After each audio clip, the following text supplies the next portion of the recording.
Bears with cubs blocked the whole highway in Yellowstone. What this baby did put everyone in tears.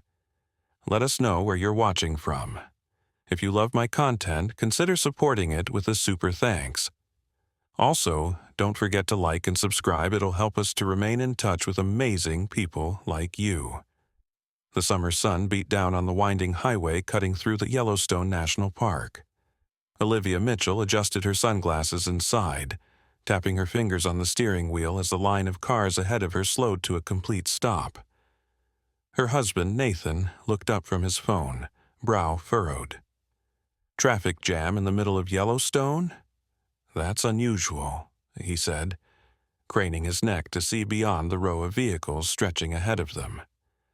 "Probably wildlife crossing," Olivia replied, her voice dropping to a whisper as she glanced in the rearview mirror at their 6-month-old daughter, Emma, who was babbling happily in her car seat, blissfully unaware of the delay. The Mitchells had been planning this trip for months, their first family vacation since Emma was born. Nathan had taken 2 weeks off from his demanding job as a software developer, and Olivia had carefully mapped out their route through the park, eager to introduce their daughter to the natural wonders she herself had fallen in love with as a child. As the minutes ticked by, car horns began to sound in the distance. Olivia winced at each impatient blare, worried they might wake Emma from her contented state. Nathan unbuckled his seatbelt and stood up slightly, peering through the windshield. "I think I see what's happening," he said, excitement creeping into his voice. "Bears. Looks like a mother and cubs right in the middle of the road." Olivia's heart raced. In all her visits to Yellowstone, she'd never seen bears up close. "Are you serious? Let me see." She carefully shifted in her seat, mindful not to disturb Emma. The traffic had come to a complete standstill about a quarter-mile ahead of them. Park rangers in their distinctive uniforms were visible now, gesturing to drivers to stay in their vehicles. And there, commanding the full width of the asphalt, was a large brown bear with 2 small cubs tumbling playfully around her paws. "Oh my God," Olivia breathed, instinctively reaching back to touch Emma's tiny foot. "They're beautiful." The bears seemed completely unconcerned by the growing line of cars. The mother foraged along the roadside, occasionally nudging her cubs with her nose when they strayed too far. The cubs, for their part, were engaged in what looked like a wrestling match, rolling and pawing at each other in the center of the highway.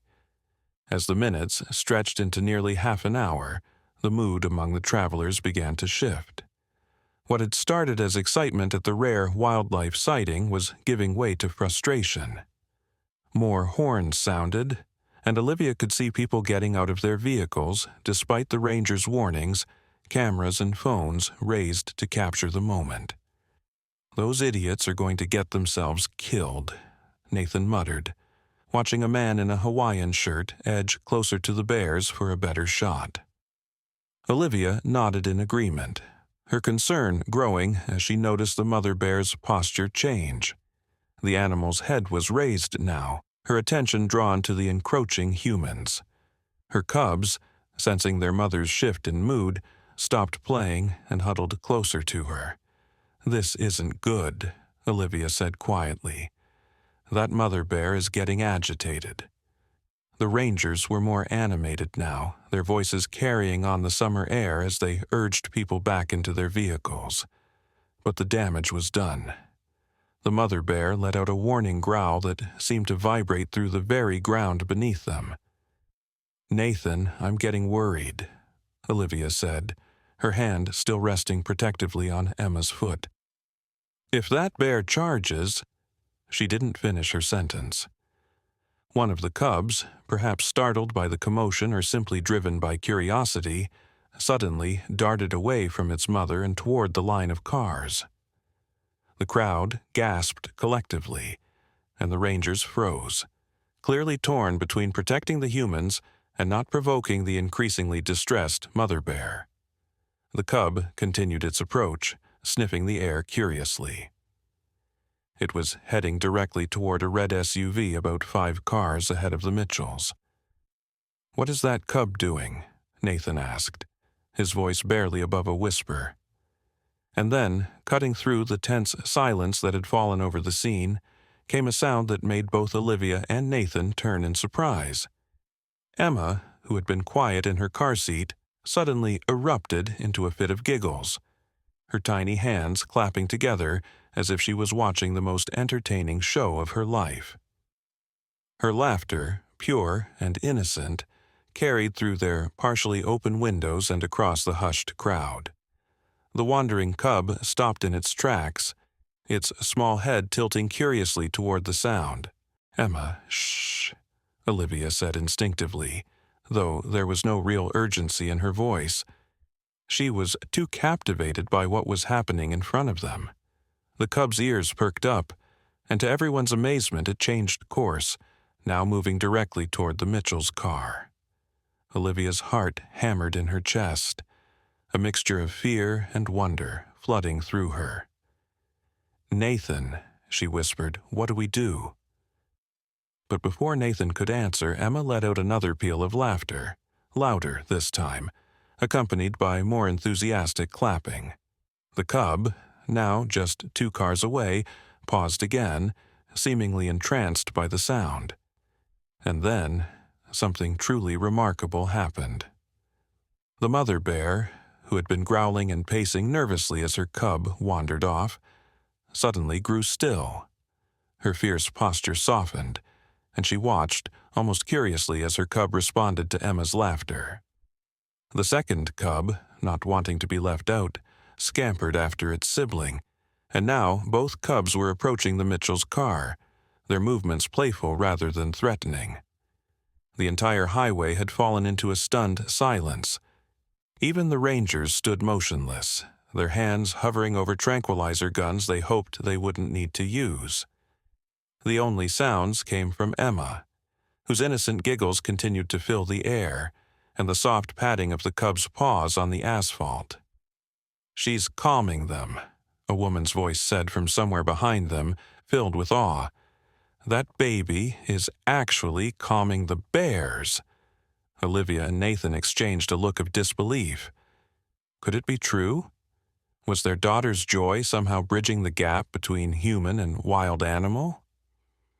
The cubs were at the car directly in front of them now, standing on their hind legs, peering curiously toward the sound of Emma's laughter. And the mother bear, rather than charging to protect her young as everyone had feared, was watching the scene with what could only be described as a calm vigilance. Tears pricked at Olivia's eyes as she watched. Something magical was happening on this ordinary stretch of highway in Yellowstone. Something she knew they would remember for the rest of their lives. And then, just when the moment couldn't get any more extraordinary, Emma reached her little arms out toward the window, as if trying to touch the cubs that were now so close. She babbled excitedly, her blue eyes wide with wonder. "Look at her," Nathan whispered, his voice choked with emotion. "She's not afraid at all." A park ranger approached their car cautiously, keeping a respectful distance from the bears. "Folks," he said quietly, "I've never seen anything like this in 15 years on the job. Your little girl there, she's doing something special." Olivia nodded, unable to speak past the lump in her throat. All around them, people were wiping away tears, phones forgotten as they witnessed the pure, unfiltered connection between a human baby and these wild creatures. The mother bear made a soft grunting noise, and slowly, reluctantly, her cubs turned away from the car. With one last curious glance toward Emma, they followed their mother back toward the center of the road. But instead of continuing their play or foraging, the bear family moved purposefully toward the edge of the forest.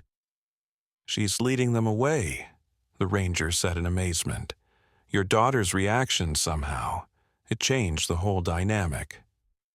Emma continued to babble and clap as the bears disappeared into the tree line, her innocent joy untouched by the significance of what had just occurred. Traffic slowly began to move again, but many drivers were too moved by what they had witnessed to be in any hurry now. As the Mitchells pulled away, continuing their journey through Yellowstone, Olivia reached back and stroked her daughter's soft cheek. "You did something amazing today, Emma," she whispered. "You reminded all of us that sometimes the purest connections come from the most unexpected places." Nathan nodded, his eyes still misty with emotion. "I think our little girl might have a special way with animals. Or maybe," Olivia said thoughtfully, "she just hasn't learned to be afraid yet. There's something so pure about that, isn't there?" As they drove deeper into the park, the story of what had happened on the highway that day was already spreading. Tourists who had witnessed the event were sharing videos and stories, all centered around one miraculous moment, when a baby's laughter turned potential danger into a scene of heart-wrenching beauty that left everyone who saw it in tears. And Emma, the unwitting heroine of the day, simply continued to babble happily in her car seat, unaware that she had just created a moment of magic that would be remembered long after the summer sun had set on Yellowstone National Park. The Mitchells continued their drive through Yellowstone, the afternoon sun casting dappled shadows through the towering pines that lined the winding road. Emma had fallen asleep shortly after their bear encounter, her tiny chest rising and falling with each peaceful breath. Olivia kept glancing back at her daughter, still processing what had happened. "Do you think we should tell someone about this?" Nathan asked, breaking the comfortable silence that had settled between them. "A park official, maybe?" What Emma did was, I don't even know how to describe it. Olivia shook her head slowly. "Who would believe us? I mean, I know other people saw it too, but it sounds so impossible when you try to put it into words. A baby calming wild bears with her laughter."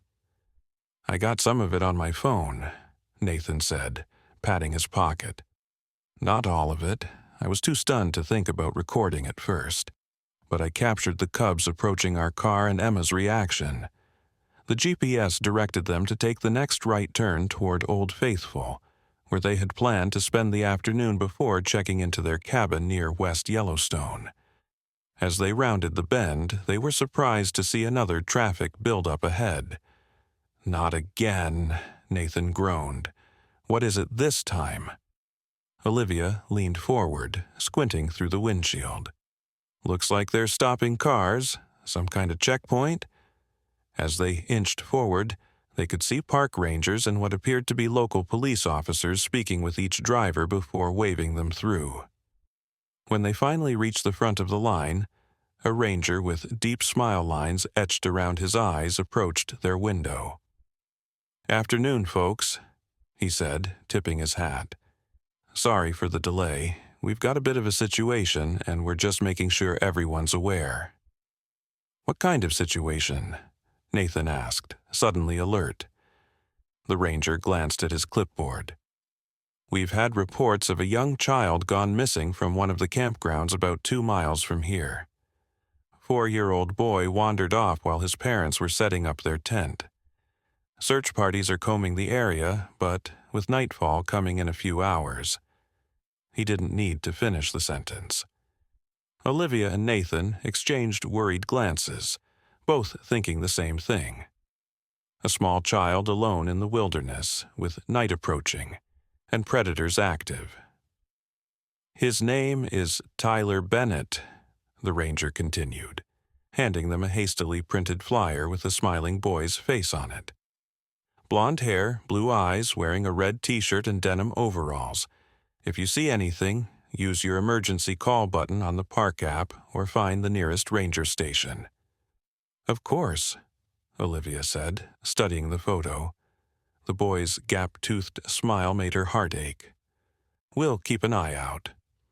The ranger nodded gratefully and was about to wave them through when his gaze fell on Emma, who had just woken up and was yawning in her car seat. "Cute little one you've got there," he said, his tired eyes softening. How old? 6 months, Nathan replied. Her name's Emma. Something flickered across the ranger's face. Recognition, perhaps. He leaned closer to the window. You folks wouldn't happen to have been on the western entrance road about an hour ago, would you? Near the Bear Crossing? Olivia and Nathan exchanged surprised glances.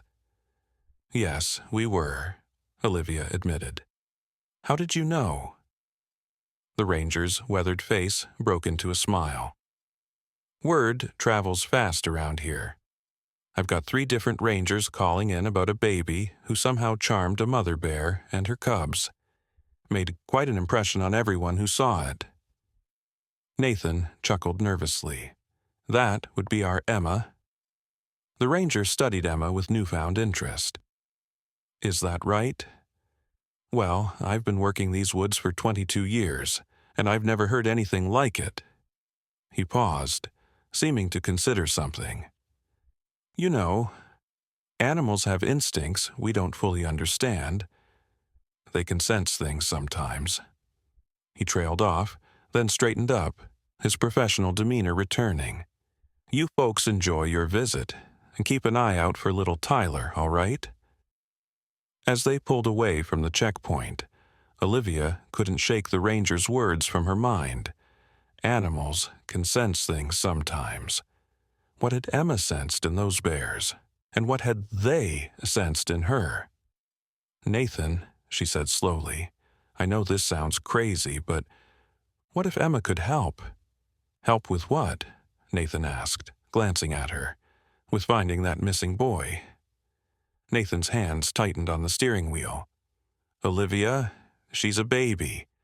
What happened back there with the bears was incredible, yes, but it was probably just a fluke, a coincidence. Was it, though? Olivia turned in her seat to look at Emma, who was now wide awake and looking out the window with curious eyes. You saw how those cubs responded to her, how the mother bear looked at her. It wasn't normal, Nathan. So, what are you suggesting? That we offer our 6-month-old daughter to help with a search and rescue operation. I don't know what I'm suggesting, Olivia interrupted, frustration edging her voice. But there's a little boy out there, probably terrified, and if there's even the slightest chance... Nathan sighed deeply. Let's think about this rationally. Even if Emma does have some sort of connection with animals, how would that help find a missing child? Olivia bit her lip, thinking. I don't know, but maybe we should at least tell that ranger about what happened in more detail. Let him decide if it's relevant. Before Nathan could respond, a sharp cry from the back seat captured their attention. Emma was no longer looking out the window. Instead, she was staring intently at the dense forest to their right, her small face scrunched in concentration.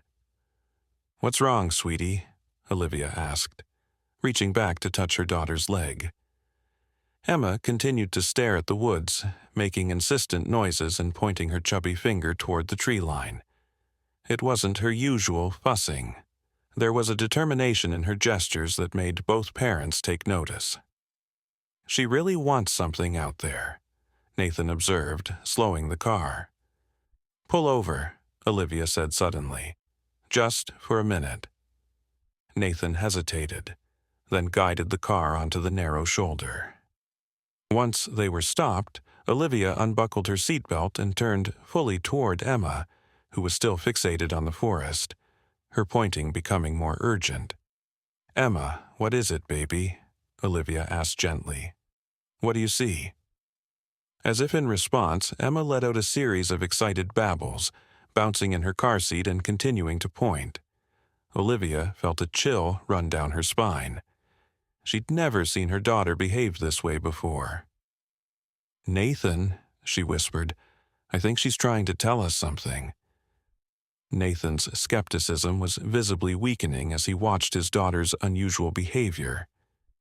But what? Olivia's mind raced back to the ranger's words about the missing boy, Tyler. She glanced at the dense forest where Emma was pointing. They were about 2 miles from the campground where the child had disappeared. Could it possibly be? "I think we should check," she said decisively. "Just a quick look into the woods." Nathan looked uncertain. "Olivia, we can't just wander into the forest with a baby because she's pointing at something. There could be all kinds of dangers." "We won't go far," Olivia promised. "Just a few yards in where we can still see the car. If there's nothing there, we'll leave immediately and call the ranger station about Emma's behavior. But I can't ignore this, Nathan. What if she's sensing something important?" After a moment of internal struggle, Nathan nodded reluctantly. "Okay, but I'll go. You stay here with Emma." "No." Olivia shook her head firmly. "Emma's the one who noticed something. She needs to come with us. We'll all go together, just a short distance." Nathan looked like he wanted to argue further, but seemed to recognize the determination in his wife's eyes. "Fine. But we stay together, and at the first sign of trouble, we're out of there." Olivia nodded, quickly gathering Emma's light jacket from the diaper bag. The afternoon was warm, but the forest would be cooler under the dense canopy of trees. She carefully unbuckled Emma from her car seat and held her close, her heart pounding with a mixture of apprehension and strange certainty. Nathan grabbed a small flashlight from the glove compartment and his phone, making sure the park's emergency app was open and ready. "Just a few minutes," he reminded Olivia as they stepped away from the car and toward the edge of the forest. The transition from open roadside to dense woodland was abrupt.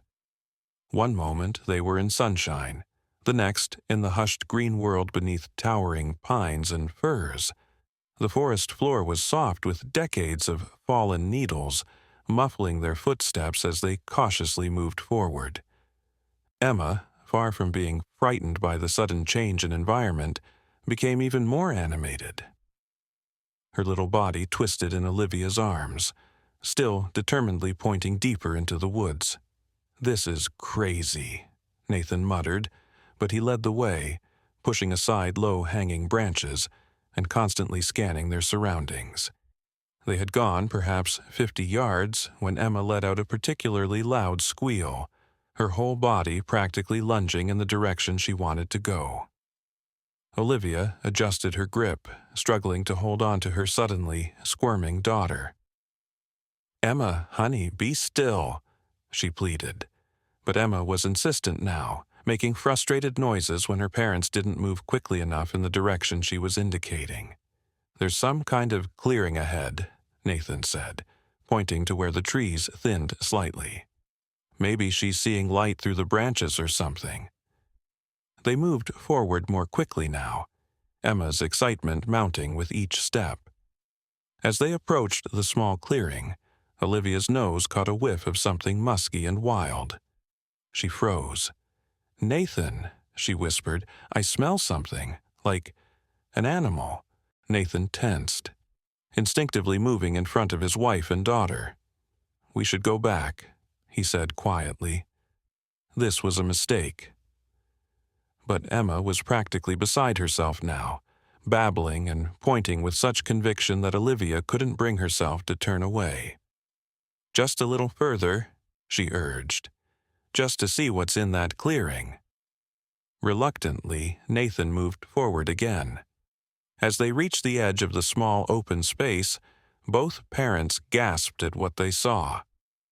In the center of the clearing stood a massive elk, its majestic antlers stretching toward the sky. But it wasn't alone.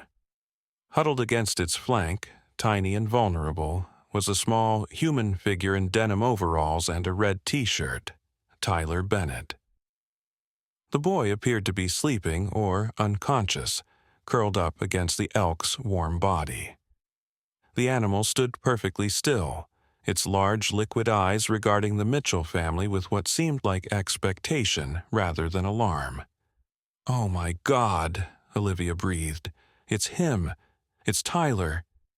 Nathan was already fumbling with his phone, his hand shaking as he tried to activate the emergency signal. "This is impossible," he kept whispering. "This is absolutely impossible." Emma, however, showed no surprise at all. She cooed softly at the elk, her earlier agitation replaced by the same gentle happiness she had displayed with the bears. The enormous animal dipped its head slightly, as if acknowledging her presence. "She knew," Olivia said, tears filling her eyes.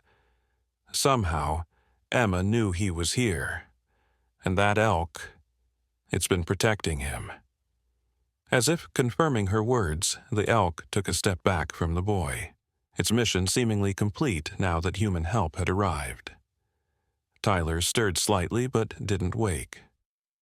Nathan finally managed to send the emergency alert, including their GPS coordinates and a brief, almost incoherent explanation of what they had found.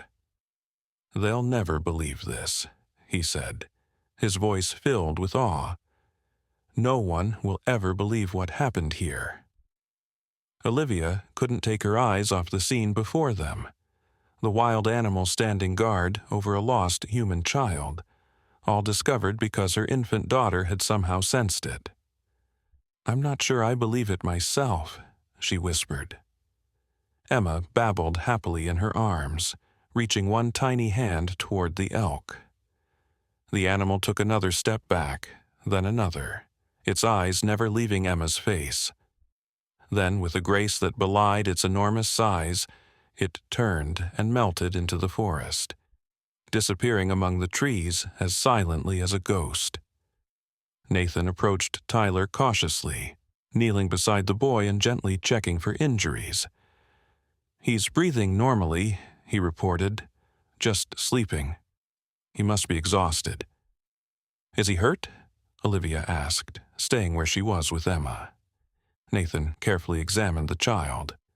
"Some scratches and bruises, but nothing serious from what I can see. It's a miracle. He must have wandered miles from the campground." "Not a miracle," Olivia said softly, looking down at Emma with newfound wonder. "Emma."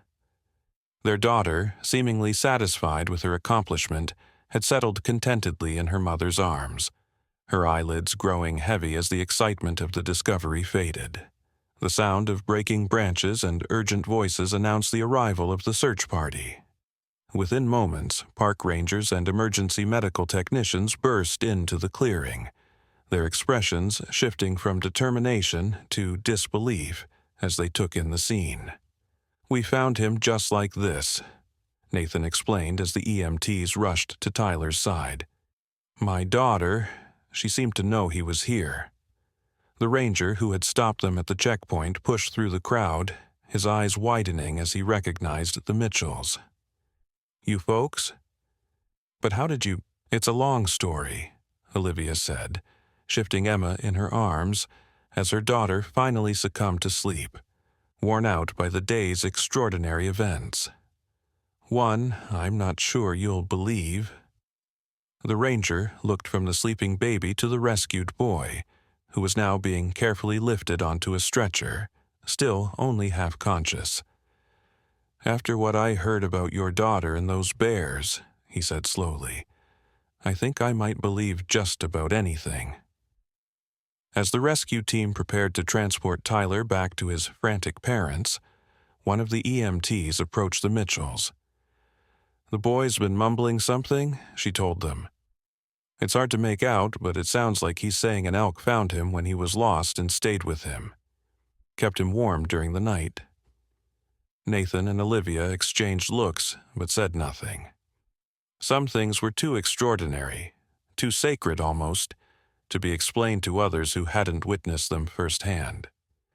"Well, whatever happened," the EMT continued, "this little guy is going to be just fine. A night in the hospital for observation, and he'll be back to normal in no time. It's honestly the best outcome we could have hoped for. Most children who wander off in these woods—" She didn't finish the sentence, but she didn't need to. As they made their way back to the road, Emma secure in Olivia's arms and a team of rangers escorting them, Nathan found himself looking at his daughter with new eyes. "What do you think it means?" he asked quietly.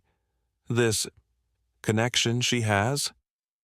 Olivia stroked Emma's soft hair, her mind still reeling from everything they had witnessed. "I don't know," she admitted, "but I think we're just beginning to understand it." The ranger, walking beside them, cleared his throat. "You know," he said hesitantly, "there are stories in these parts. Old legends from the indigenous peoples who lived here long before it was a national park. They speak of children born with the ability to bridge the gap between the human world and the animal kingdom. Spirit children, they called them." "Spirit children?" Nathan repeated skeptically. The ranger shrugged. "Just stories, most likely. But after today..." He glanced at the sleeping Emma. "Well, let's just say I'll be paying more attention to those old tales from now on." As they emerged from the forest onto the roadside, they were met by a flurry of activity. Emergency vehicles lined the shoulder, their lights flashing against the late afternoon sky. News of Tyler's miraculous rescue had already spread, and reporters were beginning to arrive, hungry for details of the story. "You folks might want to head out before this circus gets into full swing," the ranger advised, gesturing toward the gathering media, "unless you want to explain how you found that boy when dozens of trained searchers couldn't." Nathan nodded gratefully. "I think we've had enough excitement for one day." As they settled Emma back into her car seat, still miraculously asleep despite the commotion around them, Olivia couldn't help but wonder what other surprises their daughter might have in store for them. The bear encounter had seemed like a once-in-a-lifetime event, but now this, what did it mean for their future, for Emma's future? Nathan seemed to read her thoughts as he started the car. "One day at a time," he said softly, reaching over to squeeze her hand. "We'll figure this out together." Olivia nodded, her gaze fixed on their sleeping daughter. One thing was certain. Their vacation in Yellowstone had taken a turn they could never have anticipated, and something told her that this was just the beginning of an extraordinary journey with their very special little girl. As they pulled away from the scene, leaving behind the flashing lights and curious onlookers, a large shadow moved at the edge of the forest. The elk stood there, nearly invisible among the trees, its knowing eyes following the Mitchells' car until it disappeared around the bend. The Mitchells arrived at their cabin as dusk settled over Yellowstone. The small, rustic lodge was nestled among towering pines, with a view of a pristine mountain lake that glimmered in the fading light. Under normal circumstances, Olivia would have been enchanted by the picturesque setting, but her mind was too preoccupied with the day's extraordinary events to fully appreciate it. Nathan carried their luggage inside while Olivia gently lifted a still-sleeping Emma from her car seat. The cabin was cozy, with a stone fireplace, wooden beams crossing the ceiling, and windows that framed the wilderness like living paintings.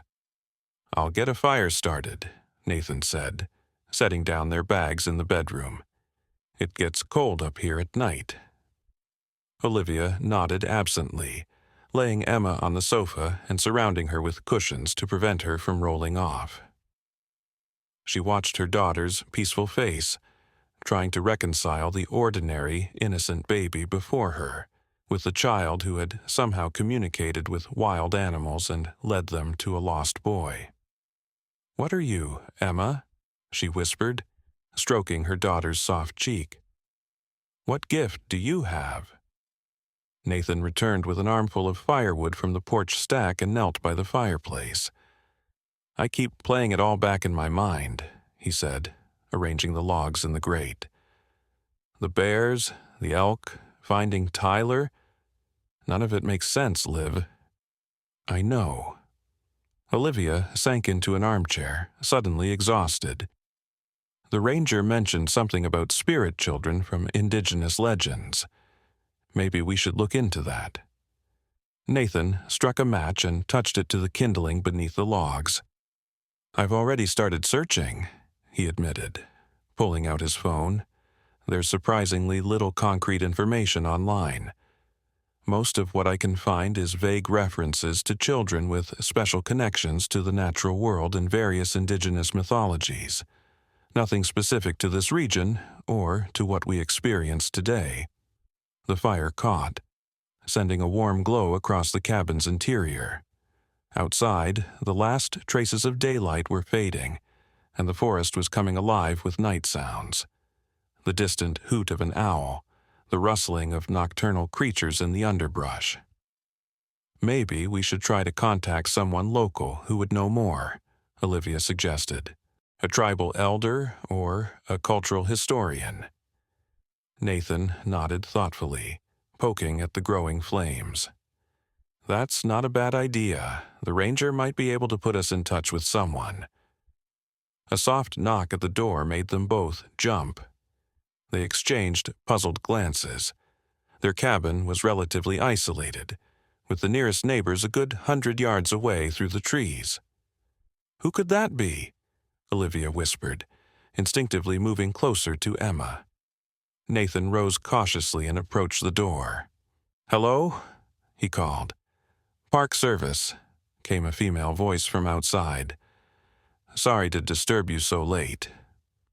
Nathan opened the door to reveal a woman in her early 60s, with silver-streaked black hair pulled back in a braid and the khaki uniform of Yellowstone Park Service. Her weathered face bore the deep lines of someone who had spent a lifetime outdoors, and her dark eyes held a wisdom that immediately commanded respect. "I'm Ranger Margaret Blackfeather," she said, extending her hand. "May I come in? There's something important we need to discuss." Nathan shook her hand, stepping aside to let her enter. "Of course. Is this about what happened today with the missing boy?" Ranger Blackfeather's gaze moved past Nathan to where Emma slept on the sofa, and a curious expression crossed her face. Recognition, perhaps, or confirmation of something she had suspected. "In a way," she said, her voice softening.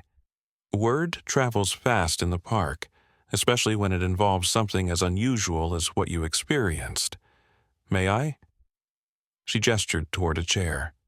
"Please, sit down," Olivia said, gesturing to the armchair opposite her. "Would you like some tea or coffee?" "Tea would be welcome," the ranger replied, settling into the chair and keeping her eyes on Emma. "It's been a long day." While Nathan went to the kitchenette to put a kettle on, Olivia felt a growing unease under the ranger's steady gaze. "You know something about what happened today, don't you?" "About Emma?" Ranger Blackfeather nodded slowly. "My grandmother would have called your daughter a Wasikwi in our language. It translates roughly to child who speaks with beings beyond the human realm." Olivia's breath caught. "So there really are legends about children like Emma."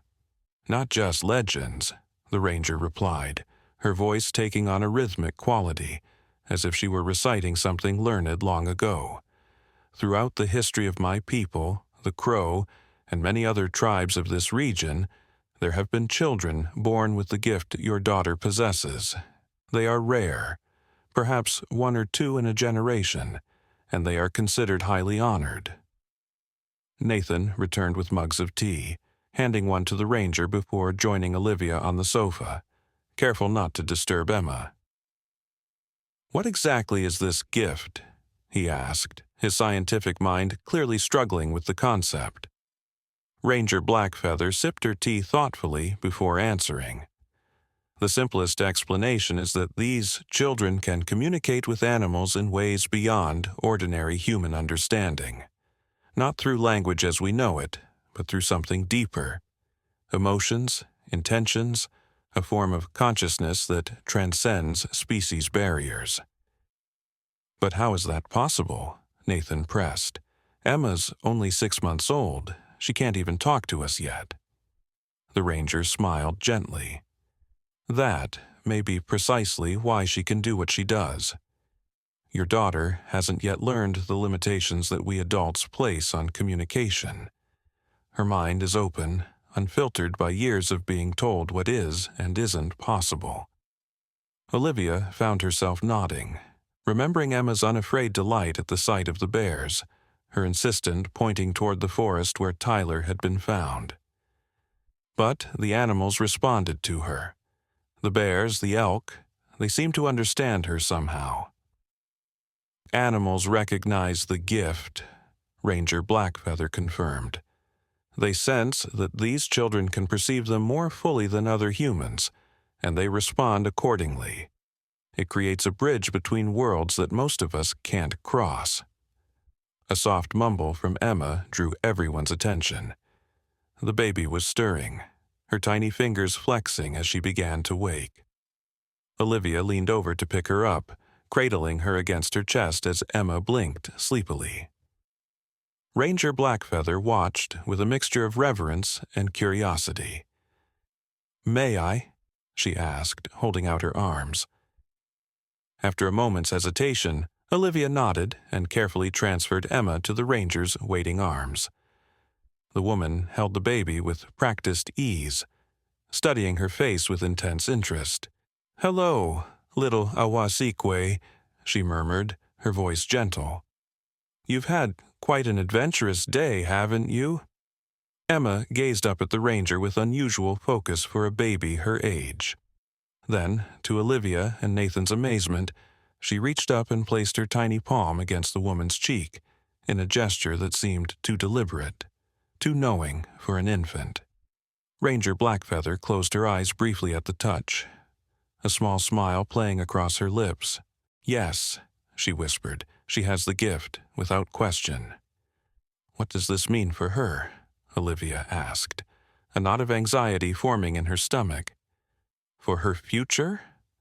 The ranger carefully handed Emma back to Olivia. "That depends on many things, including how you choose to nurture this ability as she grows.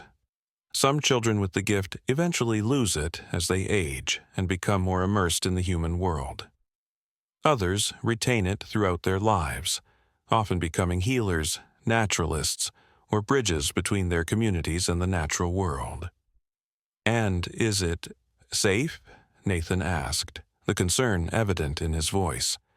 What happened today with the bears could have gone very differently. Ranger Blackfeather's expression grew more serious. "There are always risks when dealing with wild creatures, gift or no gift. Your daughter's ability doesn't make her immune to danger, and as her parents, you'll need to help her understand the boundaries." She reached into her pocket and pulled out a small leather pouch, its surface decorated with intricate beadwork in blues and greens. "This is for Emma," she said, placing it on the coffee table. "It's a protective amulet that has been in my family for generations, traditionally given to children with special connections to the natural world." "We couldn't possibly accept something so personal," Olivia protested, but the ranger held up her hand. "I have no children of my own to pass it to," she said simply, "and I believe it was meant for your daughter." Inside is a small carving of an elk, fitting, given today's events. Nathan picked up the pouch, feeling its weight in his palm. "Thank you," he said sincerely. "But I'm still trying to understand all this. If Emma has this gift, why is it manifesting so early? Why now, in Yellowstone?" Ranger Blackfeather rose to her feet, her mug empty. "Places like Yellowstone are powerful. The veil between worlds is thinner here, where nature still dominates and the spirits of the land remain strong. As for why so young, that I cannot say. Each Awasikwe is unique." She moved toward the door, then paused. "I would like to introduce Emma to an elder from my tribe, if you're willing. He has extensive knowledge of the traditional practices associated with nurturing children like your daughter. It could be beneficial for all of you." Olivia and Nathan exchanged glances, a silent communication passing between them. Finally, Olivia nodded. We would appreciate that. We're clearly out of our depth here. Good. I'll make arrangements and contact you tomorrow. The ranger opened the door, then turned back with one final thought. What your daughter did today, helping to find that lost boy, that was just the beginning. The gift always manifests for a reason, and rarely in isolation. Be prepared for more unusual experiences during your stay here. With those cryptic words, she stepped out into the night, closing the door softly behind her. Nathan sank back onto the sofa, running a hand through his hair. Well, he said after a long moment, this isn't exactly the relaxing family vacation we planned. Olivia managed a small laugh, kissing Emma's forehead as their daughter began to fuss, likely hungry after her long nap. No, definitely not. But maybe it's the vacation we needed, even if we didn't know it. As she prepared to feed Emma, a flicker of movement outside the window caught her attention. She moved closer to the glass, peering out into the darkness. There, at the edge of the trees, several pairs of eyes reflected the cabin's light. A small herd of deer, standing perfectly still, all facing the cabin as if keeping vigil. "Nathan," she called softly, "come look at this." He joined her at the window, his sharp intake of breath confirming that he saw it too. "They're watching the cabin," he whispered, "almost like they're guarding it." Emma made a happy gurgling sound in Olivia's arms, her little body twisting toward the window as if she sensed the deer's presence. One of the deer, a magnificent stag with an impressive rack of antlers, stepped forward from the group, its head held high as it stared directly at the window where they stood. "I think," Olivia said slowly, "that we need to accept that our daughter is truly special, in ways we're only beginning to understand." Nathan nodded, slipping his arm around her waist. "And that this vacation is going to be unlike any other." Outside, the stag dipped its head once, as if in agreement, before leading its herd back into the sheltering darkness of the forest. But both Olivia and Nathan knew, without having to voice it aloud, that the animals would return. Whatever connection Emma had forged with the wildlife of Yellowstone, it was far from over. Morning came with a golden light that spilled through the cabin windows, illuminating dust motes dancing in the air. Olivia woke to find Emma already awake in the portable crib they had set up beside the bed, contentedly chewing on her teething ring and watching the patterns of sunlight on the wooden ceiling. "Good morning, little miracle worker," Olivia murmured, leaning over to lift her daughter. Emma responded with a happy babble, seemingly in excellent spirits despite yesterday's extraordinary events.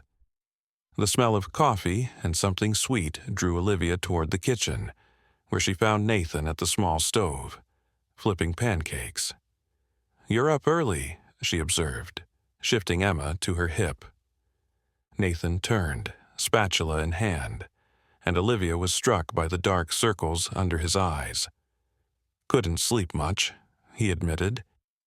"Kept thinking about everything Ranger Blackfeather told us, and—" He hesitated.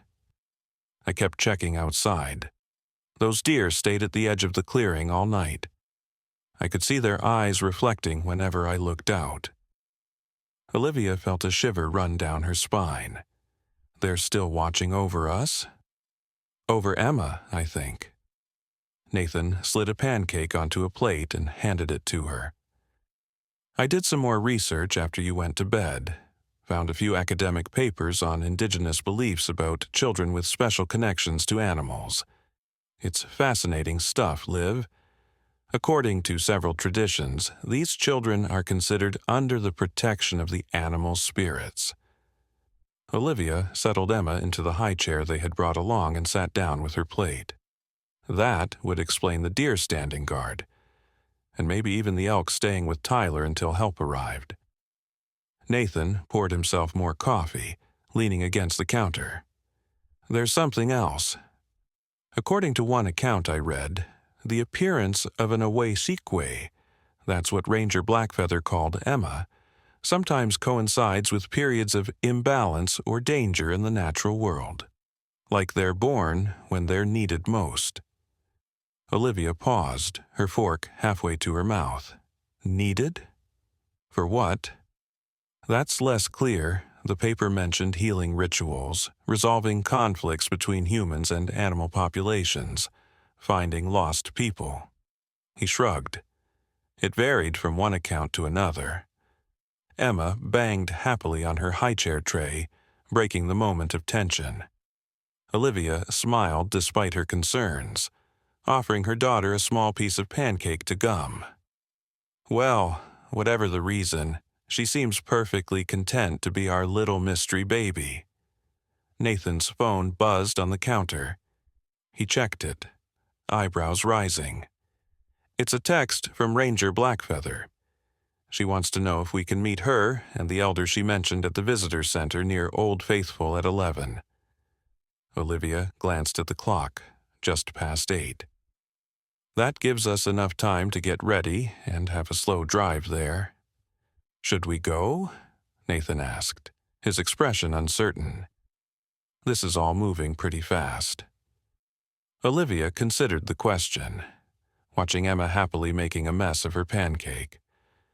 Part of her wanted to pack up and leave Yellowstone immediately, to return to their orderly life in Seattle, where Emma was just an ordinary baby, not some mythical bridge between worlds. But another part, the part that had witnessed the bear's reaction to Emma's laughter, that had seen the elk protecting Tyler, that had watched the deer standing sentinel outside their cabin, knew they couldn't simply walk away from this. I think we need to understand what's happening, she said finally. For Emma's sake, if she truly has this gift, we need to know how to help her navigate it. Nathan nodded, relief evident in his expression. That's what I was thinking too. I'll text the ranger back. As they prepared for the day, Olivia found herself moving through the cabin with heightened awareness, noticing things she might have overlooked before. A blue jay that seemed to be watching them through the kitchen window, the way the morning breeze carried unfamiliar scents into the cabin, how Emma's eyes tracked movements outside that Olivia herself couldn't detect. The leather pouch Ranger Blackfeather had given them sat on the bedside table. Olivia picked it up, feeling its weight in her palm before carefully opening the drawstring. Inside was a small carving, no bigger than her thumb, of an elk rendered in some dark, polished wood. The craftsmanship was exquisite, capturing the animal's proud bearing and gentle eyes with remarkable detail. Following an impulse she didn't fully understand, Olivia slipped the carving into Emma's diaper bag. Whatever awaited them at Old Faithful, having the elk spirit with them felt right somehow. The drive to the visitor center took them through some of Yellowstone's most spectacular scenery. Meadows carpeted with wildflowers gave way to dramatic rock formations, and at one point, a small herd of bison grazed lazily beside the road, unbothered by the slow-moving traffic of tourist vehicles. "Look, Emma," Nathan said, pointing out the window as they passed the massive creatures. Bison. The largest land mammals in North America. To their surprise, every bison head in the herd turned simultaneously to watch their car pass, following Emma's presence with an uncanny awareness that sent chills down Olivia's spine. "That's not normal bison behavior, is it?" she asked, her voice barely above a whisper.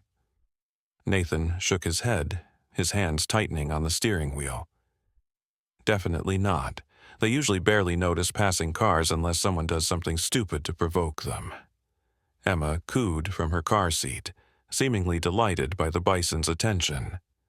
One particularly massive bull took several steps toward the road, its ancient eyes fixed on their passing vehicle. "Let's maybe drive a little faster," Olivia suggested, and Nathan nodded, pressing the accelerator with obvious relief. They reached the Old Faithful Visitor Center with 15 minutes to spare before their meeting. The parking lot was already filling with tourists eager to witness the famous geyser's regular eruption. According to the electronic board near the entrance, the next eruption was predicted in about 40 minutes. They found Ranger Blackfeather waiting for them just inside the center's main doors. Today, she was accompanied by an elderly man whose deeply lined face spoke of a lifetime under the open sky. Despite his age, he stood straight and tall, his silver hair bound in 2 long braids that hung down his chest. He wore a denim jacket over a plain white shirt, jeans, and well-worn boots, contemporary clothing that somehow did nothing to diminish his aura of ancient wisdom. "This is Joseph Running Elk," Ranger Blackfeather introduced them, elder of the Crow Nation and keeper of many traditional stories and practices. The old man's weathered face creased in a smile as his gaze fell on Emma, who was awake and alert in her mother's arms. "So, this is the little Owasikwe who has been stirring up the animal kingdom," he said, his voice surprisingly strong and melodious. "May I?" Olivia hesitated only briefly before allowing him to take Emma. The old man held her with comfortable familiarity, studying her face with keen dark eyes. Emma stared back, unusually solemn, before breaking into a wide, toothless grin and patting his cheek much as she had done with Ranger Blackfeather the night before. Joseph Running Elk chuckled. "Yes, she has the old magic in her. Strong, too. Stronger than I've seen in many years." "Mr. Running Elk," Nathan began. "Joseph, please," the elder corrected gently. "We are not so formal here." "Joseph," Nathan amended. "Can you help us understand what's happening with our daughter? What this gift means for her future?" The old man handed Emma back to Olivia, his expression thoughtful. "Let us walk toward the geyser basin. It will erupt soon, and there's something I want you to see when it does." They followed him outside and along the wooden boardwalk that wound through the geothermal area. Steam rose from numerous vents in the mineral-crusted earth, carrying the distinctive sulfurous smell that permeated much of Yellowstone. Tourists crowded the viewing areas, cameras at the ready for Old Faithful's performance. Joseph led them to a less congested section of the boardwalk, where they could see the geyser clearly but weren't surrounded by other visitors. "The gift your daughter carries is both blessing and responsibility," he said without preamble. "Children like Emma are born when the natural world is in need of voices that can speak for it in the human realm." "What do you mean, in need?" Olivia asked, adjusting Emma on her hip. Joseph gestured broadly at the landscape around them. "This place you call Yellowstone. We call it the land of steam and smoke. It is one of the most powerful spiritual centers on this continent. The animals here, the waters, the living earth beneath our feet that breathes out steam and fire, they have their own consciousness, their own song. But fewer and fewer humans can hear that song." He turned his gaze to Emma, who was watching a raven circling overhead with unusual intensity. "Children like your daughter are born with ears that can still hear the old songs, with hearts that can understand what the non-human world is trying to tell us. They are messengers, bridges between worlds that have grown too far apart." "But she's just a baby," Nathan protested, echoing his words from the night before. "How can she possibly be a messenger for anything?" Joseph smiled patiently. "The gift grows as she grows. What you've seen so far, her connection with the bears, helping to find the lost boy, these are just the beginning. As she learns to understand her abilities, they will develop in ways even I cannot predict." A murmur ran through the crowd gathered around the geyser basin. The first spurts of water were beginning to pulse from Old Faithful, signaling the start of an eruption. "Watch Emma now," Joseph instructed quietly. watch her response to the geyser. Olivia and Nathan turned their attention to their daughter as Old Faithful began its spectacular display. Water shot skyward with increasing force, steam billowing around the powerful column as it reached higher and higher. The crowd gasped and applauded, cameras clicking frantically to capture the moment. Emma's reaction was unlike anything they had seen before. Her entire body went rigid in Olivia's arms, her eyes widening as they fixed on the erupting geyser. Then, to her parents' astonishment, she lifted both arms toward the water column, her tiny fingers splayed as if reaching for it. Her face showed not fear or surprise, but a look of intense concentration that seemed impossible for an infant. And then, most shocking of all, she began to make sounds unlike her usual babbling. Deep, rhythmic vocalizations emerged from her small body, eerily similar to the throbbing pulse of the geyser itself. Joseph nodded, unsurprised. She hears the voice of the water, the song of the earth's power, and she is answering it in the only way she knows how. Around them, a strange hush fell over the nearby tourists. Several people turned to look at Emma, their expressions ranging from curiosity to unease to wonder. A woman nearby crossed herself. Someone whispered about a geyser baby. The eruption reached its climax, the water column stretching impossibly high before gradually beginning to subside. As it did, Emma's unusual vocalizations faded, and her rigid posture relaxed. She blinked several times, then turned to look at Joseph with what seemed like recognition. The old man nodded to her, a gesture of respect between equals rather than an adult acknowledging a baby. "Yes, little one," he said softly. "You understand more than your parents know." As the crowd dispersed, chattering excitedly about the eruption, Ranger Blackfeather guided them to a quieter area behind the visitor center, where several benches offered a view of the surrounding mountains. Joseph sat heavily, suddenly looking every one of his years. "That display of connection took something out of her," he said, nodding toward Emma, who had indeed grown drowsy in Olivia's arms. "And out of me as well, to witness it. The strength of her gift is remarkable." "What happens now?" Nathan asked, his scientific skepticism clearly warring with what he had just witnessed. "What are we supposed to do with this information?" Joseph considered the question. "For now, continue your visit to Yellowstone. The park has called to your daughter for a reason, and that purpose will reveal itself in time. But there are things you should know, precautions to take." He reached into a pocket of his denim jacket and withdrew a small notebook and pencil. With steady hand, he sketched several symbols on a page, then tore it out and handed it to Olivia. "These are protection signs," he explained. "Draw them on her skin, here." He touched his own forehead, "and here." He indicated the center of his chest. "When you feel the energy around her growing too strong. It will help her maintain balance." Olivia accepted the paper, feeling slightly foolish, yet unwilling to dismiss the old man's guidance after what they had experienced. "And will she always be like this? Always have this connection?" Joseph's weathered face softened. "The gift often fades as children grow and learn the ways of the human world. Language, especially, can diminish it. Once a child begins to name things, to categorize and separate, the direct knowing becomes harder to access.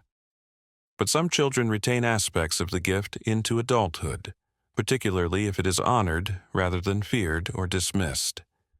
He fixed them both with a penetrating gaze. "How you respond to her abilities will shape their expression. If you treat what she experiences as real and valid, she will learn to integrate her gift with her growing human consciousness. If you dismiss it or try to suppress it, the gift may become distorted or lost entirely." Nathan ran a hand through his hair, a gesture Olivia recognized as signaling his overwhelm. "So, we're just supposed to— What? Let her communicate with dangerous wild animals? How do we keep her safe while honoring abilities that could put her in harm's way?" It was Ranger Blackfeather who answered. "That's where guidance comes in. Joseph has agreed to remain available to you during your stay in Yellowstone, and I've arranged for you to meet several other individuals who have experience with children like Emma." "There are others?" Olivia asked, surprised. "Not many," Joseph admitted, "but enough to form a small community of knowledge. One of them lives just outside the park's western entrance, a woman named Sarah Lightfoot. She was an Awasikwe as a child and has maintained some of her abilities into adulthood. She works as a wildlife rehabilitator now. She might be able to offer a perspective I cannot," the elder continued, "the perspective of someone who has lived with the gift, who understands its challenges from within." A small sound from Emma drew their attention. The baby had fallen asleep in Olivia's arms, her face peaceful, her tiny hand curled around a fold of her mother's jacket. It was hard to believe, looking at her now, that this same infant had just mimicked the sounds of an erupting geyser and could apparently communicate with wild animals. "She's still just our baby," Olivia said softly, voicing the thought aloud. "Gift or no gift?" Joseph nodded, his eyes kind. "Yes, and that is the most important thing for you to remember. Before she is a Washikwe, before she is a bridge between worlds, she is your daughter. Love her, protect her, and the rest will unfold as it should." He rose stiffly from the bench. "I have written down directions to Sarah Lightfoot's home. Perhaps you might visit her tomorrow. For now, I suggest you let your daughter rest. The energy of this place is powerful, and she has been drawing it in since you arrived." As they thanked Joseph and Ranger Blackfeather and prepared to leave, Olivia couldn't shake the feeling that their lives had shifted irrevocably in the past 24 hours. The world seemed larger somehow, filled with currents and connections she had never perceived before. And at the center of this expanded universe was Emma, their miraculous baby who could speak to bears and hear the song of erupting geysers. Whatever lay ahead for them in Yellowstone, one thing was certain. They would never see their daughter, or the natural world, quite the same way again.